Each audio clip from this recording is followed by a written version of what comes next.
सबको जय मसीह की परमेश्वर के नाम की महिमा हो। आज हम देखेंगे चांदी की दो तुरियां, और ये हमें देखने को मिलता है गिनती की किताब और उसका 10वां अध्याय की पहले से लेकर 1 से 10 आयत तक। यदि आपके पास बाइबल है तो हमारे साथ निकाल लीजिए गिनती की किताब उसका 10वां अध्याय की पहले से लेकर 10वीं आयत तक, जहां पर आज हम देखने वाले हैं चांदी की दो तुरियों के बारे में। तो चलिए शुरू करते हैं। फिर यहोवा ने मूसा से कहा, चांदी की दो तुरियां गढ़ के बनाई जाए, तू उसको मंडली के बुलाने और छावनी के प्रस्थान करने में के काम में लाना। यहोवा परमेश्वर यहाँ पर मूसा को एक और आज्ञा देता है और कहा है कि तुझे चांदी की जो दो तुरियां बनानी है।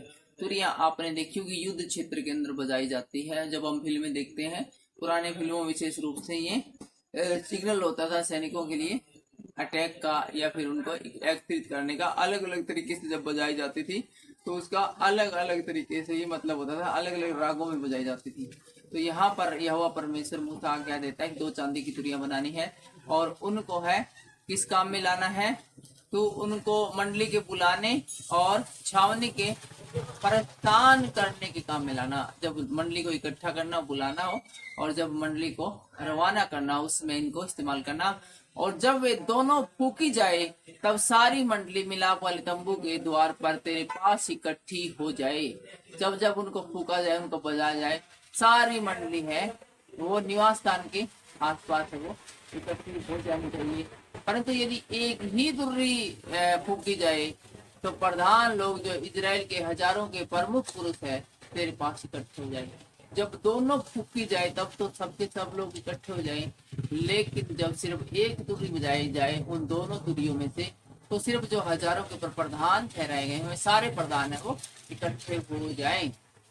जब तुम लोग सांस बांध कर फूको तो पूर्व दिशा की छावनी का प्रस्थान हो, और जब तुम दूसरी बार सांस बांधकर फूको तब दक्षिण दिशा की छावनी का प्रस्थान हो।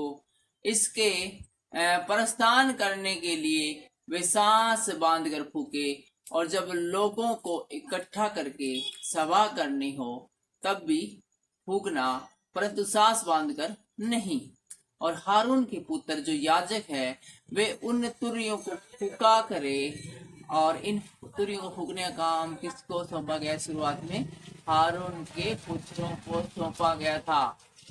यह बात तुम्हारी पीढ़ी पीढ़ी के लिए सदा की विधि रहे। और जब तुम अपने देश में किसी सताने वाले बैरी से लड़ने को निकलो तब तुरियों को सांस बांधकर फूकना, तब तुम्हारे परमेश्वर यहोवा को तुम्हारे समण आएगा और तुम अपने शत्रुओं से बचाए जाओगे। कितनी बड़ी पावर इन तुरियों के द्वारा परमेश्वर ने दे दी कि जब तुम अपने शत्रु से अटैक करने के लिए, उससे लड़ाई करने के लिए निकलो, तब भी इन तुरियों को बजाना, सांस बांध कर बजाना। और इन तुरियों की आवाज को सुनकर परमेश्वर तुम्हारे संग होगा और तुम्हारी निश्चय विजय होगी, निश्चय तुम्हारी जीत होगी। अपने आनंद के दिन में और अपने नियत पर्वों में और महीनों के आदि में अपने होम बलियों और मेल बलियों के साथ उन तुरियों को पूछना, इससे तुम्हारे परमेश्वर को तुम्हारा समझ आएगा। मैं तुम्हारा परमेश्वर यहोवा हूँ। तो आज इस छोटी सी वीडियो में हमने चांदी की दो तुरियों के बारे में देखा। इनको कब कब बजाने हैं, इनके किस प्रकार से बजाने हैं, और इनके बजाने से क्या क्या एक्शन रिएक्शन होने वाला था, इन सब के बारे में हमने देखा। नेक्स्ट वीडियो में हम देखेंगे इजरायलियों का सीने से प्रस्थान।